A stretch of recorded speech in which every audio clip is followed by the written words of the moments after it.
Conventional wisdom says weight loss is a simple math problem. To see results, you must drastically cut your calories. This logic suggests that the less you eat, the faster the scale will drop. But physical reality is rarely simple. After a few days of extreme restriction, the body begins to feel weak, moody, and profoundly tired. This is where most people hit the plateau. Despite the misery of the diet, the weight stops moving, leaving you stuck in a state of constant hunger, with nothing to show for it. It feels like a betrayal of the math. Why would your progress stall right when you are working the hardest? The reason is that your body doesn't view a starvation-level meal as a health choice. It interprets a severe lack of energy as a direct threat to its survival. To protect itself from this perceived threat, your body immediately shifts into a highly defensive, energy-hoarding state. This initiates a biological chain reaction. To save power, your system saps conscious energy, making tasks feel like a chore. This drained feeling changes behavior. You walk less and sit more, an invisible decline preventing you from burning calories.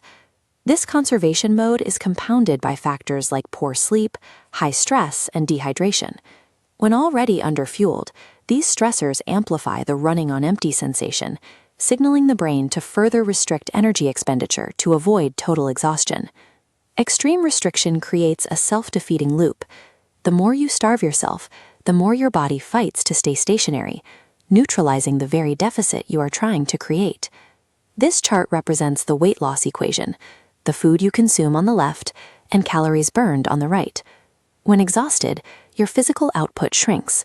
The calories out bar drops until it sits level with your reduced intake. Because your activity levels have adjusted to match your hunger, the deficit effectively closes itself. You are eating very little, but you are no longer burning enough to lose fat. The math hasn't failed. Your body simply dynamically adjusted its systems to survive the restriction. Breaking this cycle requires a change in strategy.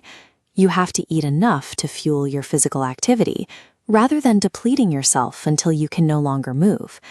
This is the small calorie deficit. It's a moderate reduction in food that allows for fat loss, without triggering the biological alarms that lead to extreme fatigue and metabolic slowdown. This smart plate requires specific inputs to keep your energy stable: protein to protect your muscles, fiber to manage hunger, and healthy carbs and fats to provide a consistent power source for your brain and body. A diet built on eggs, yogurt, chicken, dal, and vegetables provides more for fat loss than a tiny nutrient-poor meal. Adding rice, roti, nuts, or oats ensures you have the fuel to stay active. When you eat these nutrient-dense meals, your body feels safe and strong. You maintain the energy needed to walk, train, and stay focused, keeping your caloric output high. The best weight loss plan is the one that allows you to remain active. If your current approach leaves you tired and stuck, fix the plan by prioritizing nutritional quality to support your movement.